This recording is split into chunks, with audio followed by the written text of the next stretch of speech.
Oh boy. Look what time it is, Brendan. You know what that means. Tim's gonna be back any minute now from state wrestling. You know how he gets when he goes down to state wrestling. Ugh. He just gets way too fired up, way too into it, and I don't know.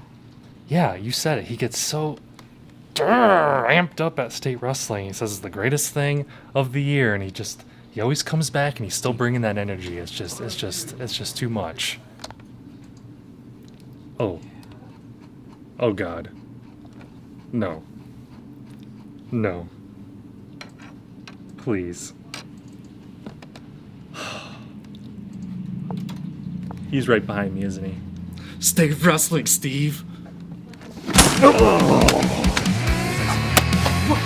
are you doing?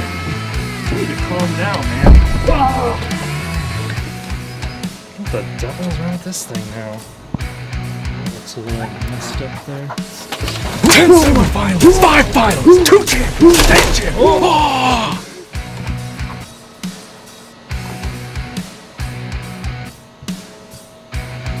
We gotta send someone else to state wrestling.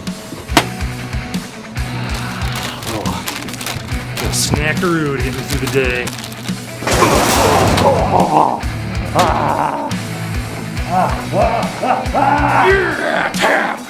Yeah, tap! I got me throws. Throws.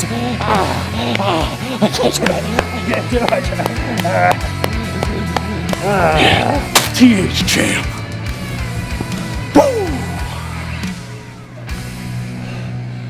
I'm putting those chips on my expense report.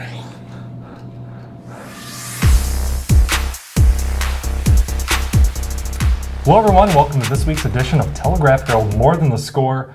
I am your host Steve Ortman, battling through injuries to host the show this week alongside my mortal enemy Tim O'Neill. Tim, how's it going? You may have gotten the better of me that time, but just wait till next round, my friend. Just wait till the girls' basketball tournament is over. Nope, because Wisconsin State Wrestling is coming up, so I'm still going to be on a high. And then after that, there's Fargo Junior Cadet Nationals, and then, there's the lead up to next season. So basically, you're doomed. Indeed. Anyways, well, let's get right to the chase. An amazing weekend for area wrestlers at the Iowa State Wrestling Tournament. You were there Wednesday through Saturday covering all the action. Let's break it down. Well, it started off 30 area qualifiers for the individual tournament. That's the most in my 8 years covering the sport here. The number just keeps going up, and great tournament. Like you said, we got 10 of those wrestlers into the semifinals, 5 into the finals. We had 2 champions, a team champion. Just overall, just a fantastic 4 days at the state tournament. Yeah, well, let's talk about, you mentioned the champions. We had 2 individual champions, a team champion. Big weekend for Dubuque Wahlert. Yes, they only took 4 wrestlers to the tournament, but 2 of them won titles. Another one placed second. The other was 4th. And, they knocked off the defending team champion from last year, New Hampton Turkey Valley, despite having 5 fewer state qualifiers. By the way, New Hampton Turkey Valley also won the state dual tournament this year, so it's not like they really were a slouch. But Wahlert had it locked up before the finals even began, with Blake Bradley's big win in the consolation semifinals locked it up, and then Josh Ramirez and Boone McDermott winning titles gave them all the breathing room they needed to salt it away. Yeah, well, I believe, talk a little bit about the champions, McDermott, Ramirez. Obviously, it's always a big moment when you win a state championship. Absolutely. Boone McDermott is a guy who, his freshman year he was on JV. Didn't really see a whole lot of success. His sophomore year, his junior year, he qualified for the state tournament, finished 3rd. And this year, really nobody could touch him. He bumped up from 182 pounds to 220 pounds. His only loss came to the wrestler from Minnesota who's currently ranked number 2 in the nation. Boone is ranked number 10 in the nation, and he twice beat the kid ranked number 11 in the nation this year. Just a fantastic, dominant season from him. He pinned his way to the state final. He ended his career as Wahlert's all-time leader in wins. I caught up to him after his final, and here's what he had to say. Obviously, it was a tough opponent, and it was a little tough going early. third period, what happened there that allowed you to put it away? You know, really my game plan going into this, I wasn't going to go out there too dominant. I didn't want to get caught with anything. I had a game plan. I was going to stay smart, work my stuff, and, you know, I knew eventually he was going to start going for broke and start trying to throw, and I knew once he pushed into me, I was going to toss him and pin him. So, you know, yeah, it might have looked like that way, but it was definitely a game plan. All right, after you win it, you celebrate, and then you throw your assistant coach. What was that planned, or what? It was planned between me and the head coach. We kept it quiet from him. You know, it's something I see little people do, you know, and I really wanted to do to him because, you know, he's helped me a lot mentally, emotionally, physically through these last years, and I know it'd make him happy, and, you know, he deserved it. Yeah, not only do you guys crown two state champions, but you win the team state champion. First team from Dubuque in any class to win a team state championship. What does that mean to you guys, the fact that you were able to do it with just 4 wrestlers down here? You know, we knew it was going to be tough, but we knew it was possible. We had to rack up those bonus points, but it means a lot, you know. We're going to go down in history as the first team to do that, and, you know, our names are never going to be forgotten. Obviously, Boone, not the only wallet wrestler to have a big weekend. Josh Ramirez, Louisiana kid, coming up to Iowa for the competition. He got challenged in the final, but he picks up a 4th state championship. Yeah, it was an all Dubuque County final as Dyersville Beckman's Luke Hagman made the final from the opposite side of the bracket and made it a really close match with Ramirez this time. This was the 3rd weekend in a row that they had met. Ramirez won their sectional final 15-13 and then pinned Hagman in the district final. And this year, Hagman had a really good chance to knock off Ramirez, but Ramirez was able to hold him off, take the 11-7 decision. Like you said, it was Ramirez's 4th state championship. He won the previous 3 in Louisiana. He wanted to come up here to kind of boost his wrestling resume. When I talked to him earlier in the offseason, he said, you know, you walk into the state tournament in Louisiana, and he already knew he was going to win. It was kind of a cakewalk for him.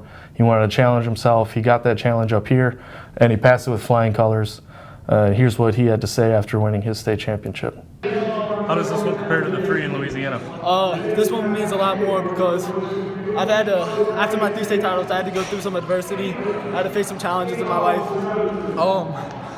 Not many people thought I was going to be able to make it. A lot of people doubted me from Louisiana, some from here. I got booed winning my 4th state title. I mean, that's not the way I wanted it to go, but I mean, I'm going to do me. I'm going to keep winning. I'm going to do my job. So compared to the 3 I won in Louisiana, this one means a lot more because I came here to a big state and proved myself.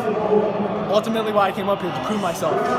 So this means a lot to me. Now, of course, there were 2 other area wrestlers that made the finals and finished as runner-up.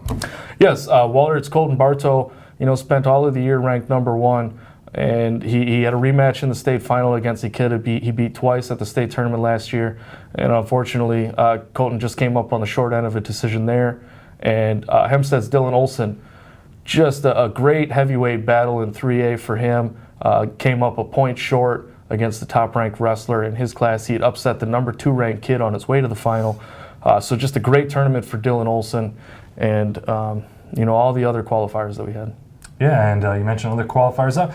You know, state championships, runner-up, obviously big accomplishments. But obviously, and you look at the state of Iowa, run down some of these other area kids that just made it to the tournament. Because some of these other kids, you know, that's an accomplishment in itself, just getting there.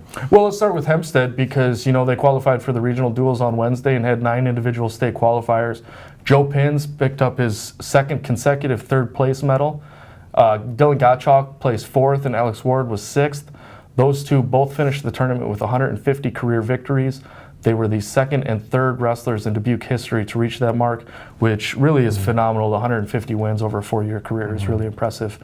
Looking elsewhere, we mentioned Blake Bradley from Wallard had the 4th place finish. For Beckman, Owen Grover placed 6th. And Western Dubuque had a pair of 7th place finishers in Riker Karimsky and Devin Ludwig. And Cascades' Nolan Noonan placed 6th at 126 pounds in Class 1A. He is the Cougars' first state medalist since 2005. All right, well, another successful year down at the state tournament for our area wrestlers. No rest for the weary. We got Wisconsin State Wrestling. We've got girls basketball, boys basketball postseason rolling here. So that's going to do it for this week's episode of Telegraph Herald. More Than the Score. I'm your host, Steve Ortman. For Tim O'Neill, he's going to go enjoy his well-deserved bag of Doritos. I'm going to go ice my back. And Paul, let's have the Grand March take us out.